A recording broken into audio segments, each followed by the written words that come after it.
Hey YouTube.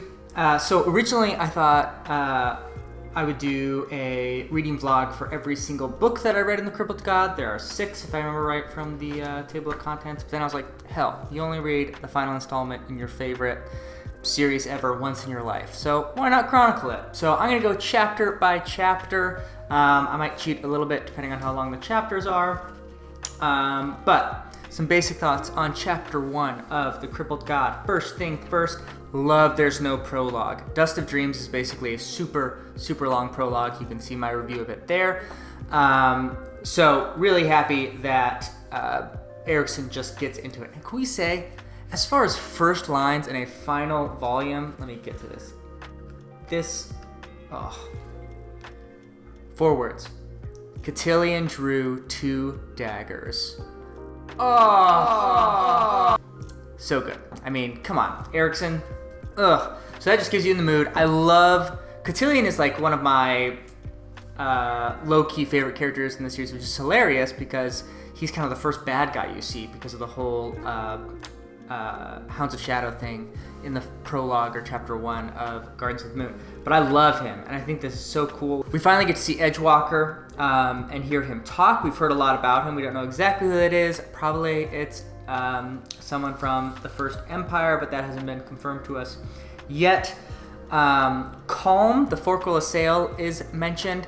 I'm trying to remember, this will be a little insight in how I read these books. I try not to be too double-checky as far as like facts and figures and just kind of enjoy the reading I'm at. So I haven't gone back and checked, and I probably won't until afterwards, but I think Calm, is that the Forkful of Sail that Karsa Orlong accidentally frees back in House of Chains? I can't remember. It was something like that, but I think all the Forkful of Sail have some like odd names like that, so I'm not sure. I think the Tistleosin is who we're talking about here, kind of like the light Tistandi. So that's interesting, but we don't really know much about them. Something about dragons. The Crippled God, again, speaks. I love getting into the mindset of the gods because they're usually so distant, and so it's fun. And setting things up in this chapter 1, we're getting a lot of sort of in the mind of the gods. Also, and this will probably finish out this very quick. And speaking of the minds of the gods, before I get to that point, the Mael Kerul discussion. Oh man, so good. I love they had a campfire in the depths of the sea. That's just so much fun. Like that setting is just so unique. And then talking about humanity, specifically the Malazan Empire, specifically the Bone Hunters, and what they think Tavor is going to do. It's fun to see. Again, we don't know what Tavor is doing, and neither did the gods, which is really interesting because we see Cotillion, Shadow Throne, and here Kerul and Mael all being like, what is she planning? Is this going to work? I think that's really interesting because we don't know as the reader.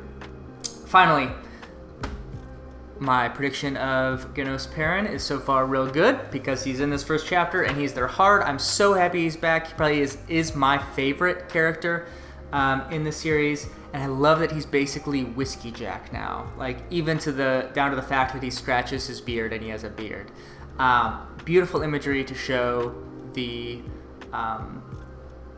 character growth of Perrin. If I remember right, in Guardians of the Moon, I think they say multiple times that he like scratches peach fuzz or something on his face as he's thinking. So now obviously his character has kind of reached its zenith as High Fist of an army.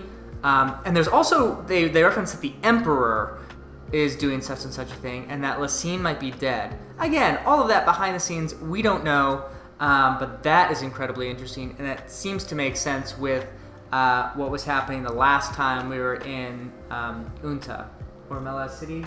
I forget where exactly that battle is at the moment, but last time we saw Lysine, she seemed like she was pretty stuck. So that Emperor is probably what's-his-face from Dead House Gates, the terrible guy who betrays the Malazans. Forgetting his name. Or Tyshreen, I guess. Anyway, so that's another added layer. First chapter, kick-ass, love it. So excited to start again. Like and subscribe to the channel. Comment below on chapter 1 of the Crippled God. First in, last out.